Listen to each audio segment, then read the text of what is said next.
Does that sound good?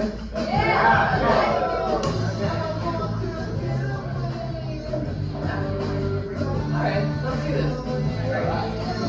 So, the whole production. Thank you for coming to Chutzpah the Shot. What's up? I'm your host, Rebecca. Awesome. Love a spotlight. Happy, I want to say it's Tuesday. Is it Tuesday, ladies and gentlemen? Yes? Okay, so this is a Jewish show, and I'm just going to say I'm a pretty Jewish girl. This is a diverse audience, I'm just going to tell you that very much. Can we clap if we are supporters of Jews? Just like non-Jewish family? That's a lot of people. Now I'm like, do I change all of my material, or do I have to explain it? Okay, I'm so glad you came. How did you all find out? Do you know someone in this show? Yeah, oh, look at this network. Okay, Jews can network, am I right? And then who is Jewish? You can be proud, I know who you are. You want to just hide? No, this is a show where we don't hide, we don't talk about politics, but we also are gonna talk about some Jewish jokes. It's like a 60-40 split, so we'll do some Jewish stuff, and then also, guess what? We're humans. We just function in society. I mentioned I was pretty Jewish, like a very good Jewish radar. Maybe it's from all the thousands of years of oppression, okay? Whenever I don't know someone's Jewish, like, I get stopped because of this, my face, I meant the Jewish star, but maybe also my face. Do you see this giant Jewish eye? When I get stopped in the street, I've had men be like, oh, nice Jewish star. You know, do people tell you that? And then I'm always like, do you have a problem with it? I get very aggressive very quickly. Good thing I am a boxer. That would come in handy. And I'm just like, you have a problem, sir? And they're like, no, I'm Jewish too. And then I tell my mother that, and she says, you're supposed to know. You should always know who's Jewish. We raised you better than this, just to know. Okay, so I like to start shows by telling everyone that I have like a really good Jewish resume, but no Jewish husband. Okay? This is what it looks to have done everything that you could and still be 33 and very single. Okay? No, I mean everything. Okay, I went to 9 years of Jewish private school. Did I find the love of my life studying the Bible? I did not. Can I read Torah really well? Yeah, I can. Really well. It didn't help me. I've also I've gone to camp. That's a Jewish thing. Did anyone here go to camp? Sleepaway camp for the real ones, or day camp? Anyone day camp? For the week? Okay. I went to overnight camp, and I went for so many years, and then I worked there. So not only did I make no money, but I also found nobody. Okay. When I was a camp counselor, I just saw campers recently at an event, and my friend was like, oh my God, was Rebecca a good camp counselor? Which is a weird thing to ask 15 years later. And they were like, yeah, she was, she could sing. And I'm like, that's what made me a good, that's what made me a good role model, that I could sing a little. Like, not great, I was in college a cappella, let's not get carried away. Thanks. It was in the era of Pitch Perfect, so yeah, I got lucky with that, and it's not cool anymore. No, but then my campers took me aside and they were like, you know, we remember when we were in a really big fight and you said that some 12-year-olds don't stay friends, and that's okay. But look, we're still friends. Obviously no recollection of that interaction whatsoever. And I was just like, I mean, statistically, you know? And I was like, weren't you guys camp counselors too? And they're like, yeah, that's the right thing, because that's what we did. We had to pay a lot of money and then work for nothing and then educate the youth about, you know, adult friendships. And they were just like, yeah, I guess they're not really friends anymore. And I was like, suck it, I'm gonna say that on stage. Okay. So yeah, I didn't find the love of my life at camp, really tried. I even worked at Hillel. Do you guys know what Hillel is? Yeah.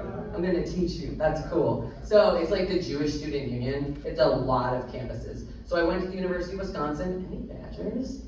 Okay, go Badgers, great school. Okay, come on, Matt. Yeah, okay. And then I worked their post-grad on their campus. So thousands of Jewish students, but the rule is if you work on campus, you can't date them. Beautiful choices, I couldn't touch them. So I changed a lot of lives, and then I had to leave Madison, because come on, I sleep too much. Oh my God, so lonely, so cold, so much school spirit. Not in this room, but in general, usually yes. And I'm like, where else? Oh, here's the last one, ready? It's like, this is the punchline. Then I founded a Jewish non-for-profit in the city of Chicago. Yeah, it's called Shy Tribe. It's big to the non-Jews. This is fun. This is so funny. I'm like, okay, I'll teach you. No, do you want to donate? Just kidding, not the audience. And it reaches thousands of Jews and helps them connect and make Jewish life accessible. And I have not connected or accessed any of my future spouses. So I've done it all, right? And so my parents are super thrilled that now I'm doing like comedy, sometimes Jewish comedy, sometimes normal comedy. That and the non-for-profit, they're thrilled. I'm making so much money from neither of those things. Okay. Are you guys native to Chicago? Clap if you're from Chicago. And also there's an age divide here. I just want everyone to know, though I'm blinded by the lights, I can tell there's Gen Z to, I won't call you boomers, that offends people, but at least Gen X. Okay? That's awesome. You don't get that on a Tuesday at I.O. I'm just saying. Good, thank you for coming out. What else did I want to tell you people about? Okay, ready? It's relatable to all the people. Just kidding. Women, who's had children here? And oh yay, a mother. This is what I'm saying. One, you win. You're still, is there more than one? Yeah, okay. Everybody clap for this wonderful mother. Yeah. So, I did half of that. I did half of it. What does that mean? It means I transitioned into a Jewish mother. I froze my eggs. So it's not like being pregnant, but it's like 2 weeks of a little bit of being pregnant. But it's not, but oh my God. Horrible, but I had to do it. I'm an overachiever, you know? And I'm a millennial, so I don't want to put all of my eggs into one basket. So I put them into two. And I got really crazy during the process because I think all women can understand hormones make you nuts. I think people that have been pregnant understand that shit will make you nuts, okay? 2 weeks of it, I was out. I was really not having it. I was freaking out. They were like, you know, you can quit.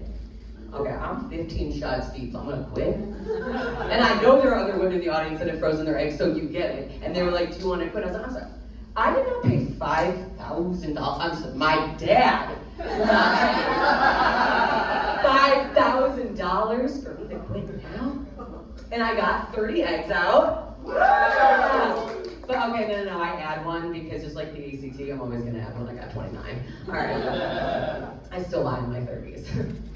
What is my score? Let's see. Okay, so I'm gonna end by telling you guys about my Aunt Sherry, okay? My mom hates when I talk about her on stage. Hates it. My dad, Dude, the only joke I have about my dad, other than like he wears a Jewish star and reads the book Auschwitz in public. Really putting the Schwitz in Auschwitz, you know? So I don't really talk about them because I get mad. He does collect stuffed alpacas. In his 70s, have you heard of the alpaca game? They come with little hats and some glasses, even a cane. Yeah, no, it's crazy. It's not normal, but he has 50 of them. And I was like, that's funny, let me talk about that on stage. And my mom was like, no, they'll rob us. Does anybody want my dad? Yeah, you're gonna go to drive to the suburbs and steal them? I was like, I don't know that that's as prerogative as you think. But his sister, Sherry, hilarious woman, she does not want to live past 90. Can anyone, as you heard that, I get some of you be like, I don't want to see past 90. Maybe up until then would be great, then I'm out. She's in great health. She's 70 years old and she's like, I'm just waiting for the big one. Sherry, she's like, I don't get a cold, I break my hip. She's like, so, you know, here's the, do you guys know what an Ashkenazi Jew is? I'm about to educate this whole. This is such a fun spread room. So Ashkenazi literally means you're from Eastern Europe, okay? So all the Jews that have immigrated here from Eastern Europe were Ashkenazi. We have stomach problems. Also, a lot of persecution syndrome. Because they kept persecuting. How do you think we got there, okay? And then Sephardi Jews are from Spain. There's also Mizrahi Jews, because there's at least one here, and I know what you are, but they don't care. So, we'll call them Sephardi Jews. And they're cool, they're chill, they can hang, okay? Us, not so much, I can't drink milk. So, my aunt went to her doctor and was like, oh my God, everything hurts, what's wrong with me? Now, she's Ashkenazi, but her doctor in New York, this is why I'm doing the accent now, it's her whole personality. He is Sephardi. And so he said, Sherry, nothing's wrong. you just have generalized anxiety and Ashkenazi syndrome.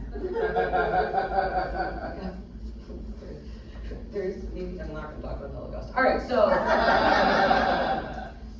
so my aunt really doesn't want to live past 90, right? She's doesn't want to be on the.